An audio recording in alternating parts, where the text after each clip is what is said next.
텐션업 야! 시작해볼까요? 안녕하세요, 직장동료입니다. 와! 저희 오늘 뭐에 대해서 얘기하는 걸까요? 후배들을 만나거나 하면 물어보는 게 첫 직장은 어떻게 골라야 할까요? 선배는 어떻게 첫 직장을 골랐나요? 이런 얘기들이 있어서 한번 준비해봤습니다. 처음 직장이 가장 중요하다고 저도 생각이 드는데 노우님이 생각하시는 좋은 첫 직장이란? 좋은 첫 직장이란? 저는 첫 직장이 정말 중요하다 안 중요하다 얘기에 대해서 어떻게 생각하느냐는 잘 모르겠어요. 비교적 두세 번째보다 중요하다는 건 맞는 것 같다는 건 동의하고, 물론적으로 얘기하면 올라갈 수 있는 취업 상황은 아니니까 사실 현실적으로는 그냥 붙여주는 데를 가야 되겠지만 이 회사가 맞나 안 맞나를 고민하게 될 때 질문들을 해보면 좋을 것 같아서 가져와 봤는데, 개인적으로는 스타트업까지 포함하면 세 번째인 것 같은데, 플랜 2C라고 계획하고 행하고 다시 한번 리뷰하는 과정이라고 들어보신 적이 있으실 텐데, 그런 것들이 잘 가능하냐 회사에서 업무적으로 그게 되게 중요한 기준이라고 생각을 합니다. 왜냐하면 어떤 상사를 만나면 플랜하고 2까지만 신경 쓰는 사람도 있고, 특히 스타트업 같은 데를 가면 빠르게 성장하다 보니까 빨리 플랜하고 행하고 C 해서 다시 플랜하고 2하고 행하는 것 같은데, 이 중에서 제일 중요한 건 모두 중요하지만 C인 것 같아요. 리뷰인 것 같아요. 결국 가설을 수립하고 시행했다 인 건데, 그 가설이 증명됐느냐 비교해보고 점검하고 다시 한번 할 수 있는 그 회사가 되게 중요한 것 같다는 생각을 많이 하는 것 같아요. 저는 그 과정에서 정말 실력이 늘었다라고 생각이 들고, 아무리 계획을 잘하고 잘 시행됐는데 외국계에서는 러닝을 정리한다라고 하잖아요. 그 러닝에 대해서 정리하는 가치를 두지 않는 회사라고 한다면 다 쌓여있던 것들이 매듭지어지지 않고 다 흘러버리는 느낌이 들었던 것 같아요.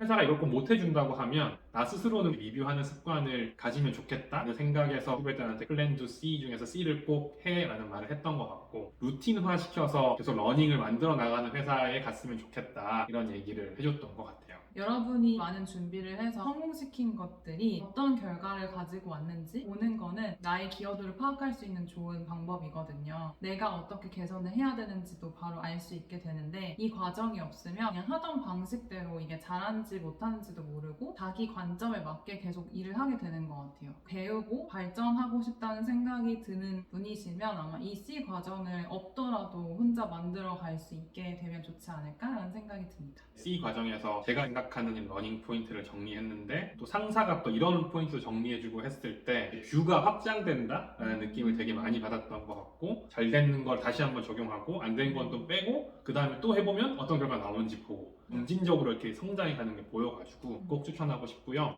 또 하나 중요한 팩터는 이거를 도와주고 내가 보고 배울 수 있는 사람이 있느냐가 되게 중요한 것 같아요. 꼭 나보다 경험이 많을 필요는 없는 것 같긴 한데, 플랜 2C를 함께 해줄 사람도 좋고 혹은 위에서 지도해줄 사람도 좋고, 업무적으로 함께 고민할 수 있는 사람이 있으면 참 좋을 것 같고, 당연히 이 사람이 인간적으로 나랑 잘 맞고 좋은 사람이었으면, 그런 사람이 있는 조직이면 첫 직장으로 참 금상첨화겠다 이런 생각을 합니다.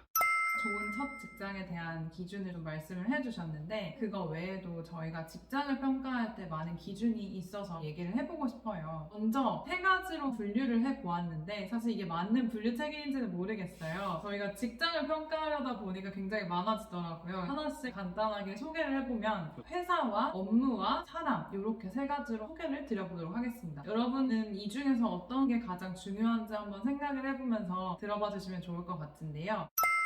먼저 회사에 대해서는 어떤 기준을 볼 수 있을까요? 네, 회사 하면 아무래도 일단 돈이죠. 그래서 얼마만큼 나한테 줄 수 있는지, 일단은 당연히 사람이라면 하나의 중요한 가치가 아닐 수 없겠습니다. 현실적으로. 그래서 1번 연봉을 따져볼 수 있겠고요. 두 번째는 흔히 말하는 네임밸류인 것 같아요. 나 S 기업 다녀 뭐 이런 것들 했을 때 오는 또 하나의 가치가 무시할 수 없죠. 세 번째는 회사가 좋은 인더스트리에 있느냐, 혹은 회사가 잘 크는 회사인 거냐, 유망하냐라는 대한 어떤 이야기도 될 것 같고요. 성장하는 회사인가가 왜 중요하냐? 성장하는 회사에 들어와 보시면 알 것 같은데 분위기가 다릅니다.